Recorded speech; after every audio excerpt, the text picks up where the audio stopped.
Nabil, est-ce que finalement la force de ce PSG jusqu'à présent, c'est pas de jouer son jeu, finalement, j'allais dire presque qu'importe l'adversaire, même si on l'a vu tout au long des matchs élimination directe, Enrique s'est toujours plus ou moins adapté aux forces et aux faiblesses de l'adversaire, mais que finalement il a aussi confiance en ses gars. Non, mais c'est sûr qu'aujourd'hui, déjà tout à l'heure, quand on a commencé l'émission, vous avez dit qu'il y en a 10 sur 11 qui étaient présents la saison dernière, et le seul qui n'était pas présent, c'est Donnarumma pour des raisons, effectivement, de transfert. Donc, De licenciement.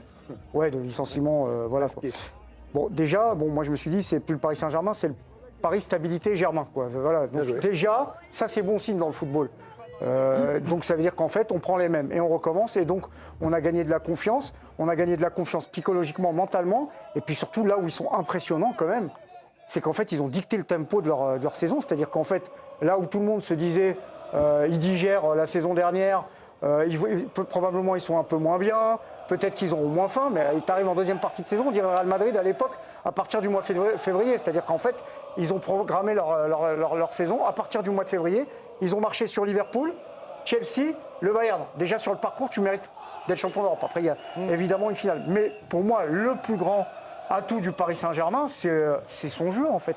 C'est son jeu tout simplement, son fond de jeu. Juste sur la stabilité, la dernière fois qu'il a aligné ses 10 joueurs de champ, c'était la finale de Ligue des Champions l'année dernière. Ils ont joué que 7 minutes ensemble. Cette saison, c'était lorsqu'ils avaient joué, vous savez, ils avaient encaissé les 2 buts face au Bayern. Donc voilà, oui, mais bon, je veux dire, c'est que ça fait 12 mois qu'ils ont pu jouer ensemble les 10 joueurs de champ qui sont sur la feuille de match. Mais c'est vrai que la stabilité, c'est quelque chose d'essentiel et on a bien vu qu'il n'avait pas voulu plus recruter. Finalement, et on a eu des doutes tout au long de la saison, tout au long du parcours, en disant mais attendant, ils vont être ric-rac, est-ce qu'ils ne peuvent pas perdre le titre, le champion, est-ce qu'ils vont réussir à s'en sortir avec les barrages? Et puis finalement, oui, en fait, tout simplement. C'est même un des enseignements qu'on peut tirer sur les deux équipes qui s'affrontent ce soir, c'est que la stabilité, elle a été donnée à Arteta aussi, qui a pu construire sur le temps long avec des moyens différents qui ne sont pas les mêmes que ceux du PSG. Et pour le PSG, c'est un luxe qu'ils ont réussi à s'acheter avec l'arrivée de Enrique il y a 3 ans, qui était un peu ce qui leur faisait défaut, parce que c'est un club qui bougeait beaucoup, il y avait beaucoup de remous, et à la moindre défaite, ça partait un peu en vrille. Là, ils ont trouvé ce luxe-là, qui est la stabilité, qui est à mon avis le Graal pour tous les clubs de foot. Je veux dire, tous les clubs qui sont derrière Paris en Ligue 1 rêvent d'avoir de la stabilité pendant 2-3 ans. Mais c'est, dans le foot actuel, beaucoup trop compliqué à avoir. Il faut des fortes têtes pour l'assumer, et Luis Enrique en est une. Je vous vois approuver. Oui, mais stabilité et puissance. Parce qu'il y a aussi ce qu'ils renvoient à l'extérieur et on sait qu'ils impressionnent toujours leurs adversaires, quel que soit à la rigueur le résultat. Le regard a changé. Le regard a changé, ils sont craints versus quand on regarde Arsenal, c'est différent. Arsenal, c'est plutôt le club froid qui effectivement là aussi a de la stabilité et a fait un super parcours, mais le Paris Saint-Germain va être beaucoup plus craint parce qu'il y a des forces offensives, il y a de la puissance sur toutes les lignes. Donc on sent aussi que le rapport de force, il est différent et l'impression laissée est aussi différente. Vraiment, je viens vous voir pour parler de coach, parce qu'on dit que c'est aussi une finale de coach entre Arteta, qui est l'architecte du succès d'Arsenal, après plusieurs années, là aussi, d'échecs, ou en tout cas. Et puis Luis Enrique qui a fait ce PSG à sa main et qui s'adapte. Je voyais que vous étiez plutôt d'accord avec ça, on avait déjà parlé. Vous pensez que ce soir, pour gagner, il faudrait qu'il y ait un coach qui prenne le dessus sur l'autre, ou c'est une histoire de joueur, une finale? C'est sur tous les matchs d'ailleurs. C'est jamais une histoire de coach, c'est une histoire de joueur. Parce qu'on a beau travailler, ou non, mais tu as travaillé avant, tu as mis en place ce que tu veux faire, comment tu veux faire, en fonction de l'adversaire. Mais une fois que le match il commence, c'est les joueurs. C'est les joueurs, il n'y a plus un entraîneur qui tire, il n'y a pas un entraîneur qui tire les ficelles et qui met une oreillette dans l'oreille du joueur en lui disant avance, recule, va faire ci, va faire ça. Après, ils sont disciplinés, ils ont des zones. Oui, mais c'est le travail qui est fait avant. Donc les deux ont fait, je pense, le même travail avec leur équipe pour arriver à quelque chose. Ils ont des schémas, Moi, ce que je trouve à Paris, ce qui impressionne, c'est pas la puissance. La puissance, je la mettrais du côté d'Arsenal. C'est plus athlétique, ça donne plus l'impression d'être un bleu. C'est la vitesse, c'est le mouvement, c'est les combinaisons. C'est un jeu qui va vite. C'est ça qui fait la différence. C'est pas. J'ai l'impression plutôt à côté d'Arsenal, il y a un gros poids lourd, et de l'autre côté, il y a quelque chose qui peut aller beaucoup plus vite. Il faut que j'aille voir Giovanni parce qu'après à 17h30, il va falloir qu'il rentre dans le stade. Giovanni, une dernière question et puis le pronostic, évidemment. Sur la question, Comment est-ce que... Ah, bonjour à Timothée qui est juste derrière, hein, on dirait Timothée qui fait le hater. Regardez, hein, voilà, il est là, hein, le Timo. Coucou. Ouais, il est en touriste. Bien sûr. Sur cette finale-là, j'imagine que le PSG n'a rien laissé au hasard pendant ces 15 jours de travail, de repos, de ce que vous voulez. Est-ce que ça vous donne confiance quand on connaît Luis Enrique ? Je pense que c'était important par rapport à la saison qu'a traversé le Paris Saint-Germain, d'avoir des...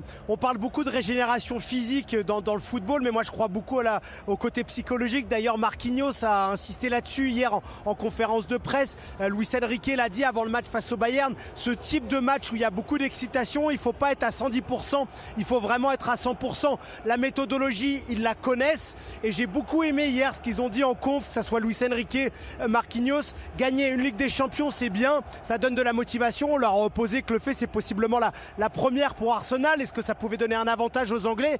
Mais ils ont tous dit, vous ne vous rendez pas compte de la motivation que c'est de pouvoir en gagner une deuxième de suite et d'entrer dans la légende du football. Donc voilà, je vois des Parisiens très calmes, très déterminés, sûrs de leur force, au final qui se soucient peu de leur adversaire puisqu'ils ont confiance en eux. Et je pense qu'au fond d'eux, ils savent que s'ils font un grand match, et dans quelques heures, ils soulèveront la Ligue des Champions. Giovanni, c'est l'heure du pronostic. On vous écoute, selon vous. À mon sens, il y aura ce soir 3-1 pour le PSG. Merci Giovanni, décidément c'est le prono de tous les supporters et donc des suiveurs. Allez, bon match, on vous retrouve tout à l'heure dans l'équipe du soir, hein. C'est une soirée spéciale qui nous attend. Il y a le DG jusqu'à 18h, 18h45, l'équipe de la mi-temps autour d'Olivier Ménard, le débrief dès 20h dans l'équipe du soir si ça dure 90 minutes ou 95. Et puis l'équipe du soir, la prolongation avec Messaoud Benterki jusqu'à minuit 30. On parlait d'Arteta. Je voudrais écouter ce qu'il a dit, Mikel Arteta, sur le fait que Luis Enrique pouvait lui préparer quelque chose.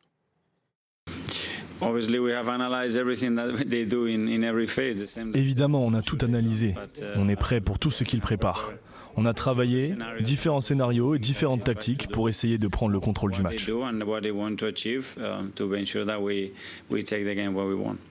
trouve qu'on entend beaucoup les coachs, et j'adore ça, hein. Moi je trouve ça super, Enrique, Arteta comme compagnie en demi, ou même Unai Emery dans l'autre compagnie, qu'importe, mais ils sont vraiment prêts? Est-ce qu'on est toujours prêts?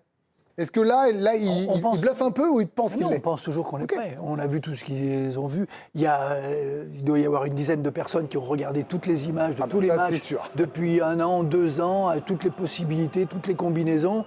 Bon, sur celle, comme tu le disais tout à l'heure, sur celle du PSG, il faut qu'ils remontent à l'Inter. Un an, 31 mai dernier. Sinon, ils n'ont pas joué. Mais toutes les options tactiques qui ont été mises en place, les coups de pied arrêtés, les ressorties de balles, tout ça, tous les entraîneurs l'ont vu. Il n'y a plus de mystère, il n'y a plus de secret maintenant. Après, il y a ceux qui les analysent bien et il y a ceux qui ont les joueurs qui sont capables d'adapter quelque chose et le mettre en place. Belle passe décisive parce que vous allez me parler des joueurs là, tous les trois dans un instant. On se parlera de Dembélé, de Kvara, de Doué, du trio. Ça va être absolument génial. Des gardiens évidemment. Et avant cela, un mot avec les supporters Camille. Encore toujours. Et oui, alors qu'on les entend et qu'on les voit depuis le début de l'après-midi, ils ont fait monter l'excitation tout au long de la semaine. On les a vus avec des fumigènes du côté du pont de Bercy.